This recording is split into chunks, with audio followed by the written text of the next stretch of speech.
What is up, everybody? Welcome back into another video, and today we're going to be talking about the Trae Young trade drama and saga, and just really the Atlanta Hawks in general, and how they've failed this season so far, when they had pretty big expectations with the East being wide open.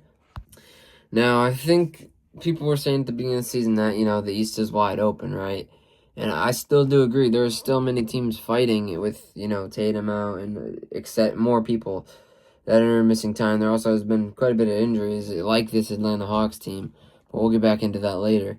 But yeah, with the East being wide open, the Pistons have really taken it control of this conference with the Knicks. Celtics have moved up to 2. I'm sure the Knicks will take back the 2 seed. They just had a bad game the other night against the Pistons.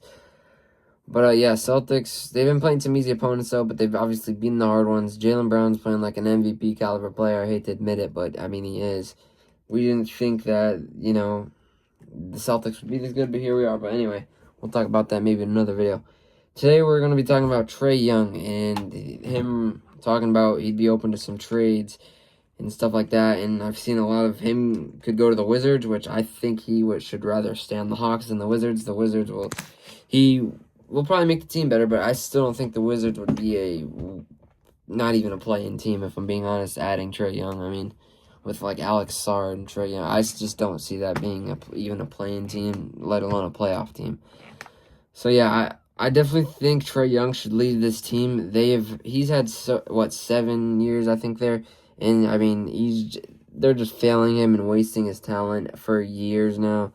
He's got to go somewhere that he can prove to him that he can go get a good playoff run in depth. That you could see from him with a different team other than the Hawks, because it's just not working, and I just don't think so. Now, more about this Atlanta Hawks team that I said I'd get into. Zachary Richarche, I don't know how to say his last name. I think that's close enough. So far, the last 6 years, he's probably been the worst #1 overall draft pick, and he's probably actually been one of the worst #1 overall draft picks in quite a while. I think I don't want to call him a bust, because he fits in with this team, and if he was to fit in with any team, I think it'd be one of this, a team like this, but he's just not helping the team. I think he's one of the worst #1 overall picks we've seen in a long time. And, maybe some people will disagree with me on that, but, it's clear as day in my opinion.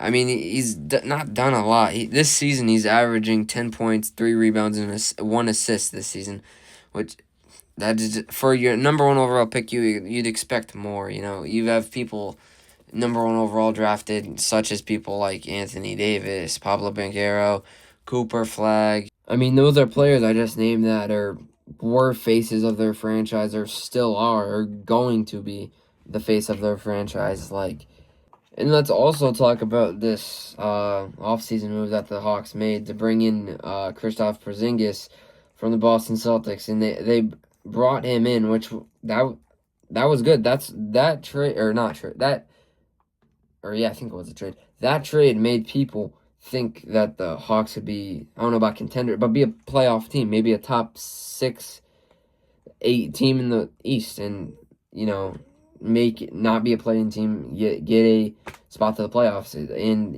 that is not going to plan so far. Him and Trae Young have been really hurt, both of them. That might affect the Hawks, obviously, but both Trae Young and Porzingis have only played 16, 20 games, so they've been hurt the majority of a lot of the season. And Porzingis' averages when he does play, he averages 17 points, 5 rebounds, 2 assists.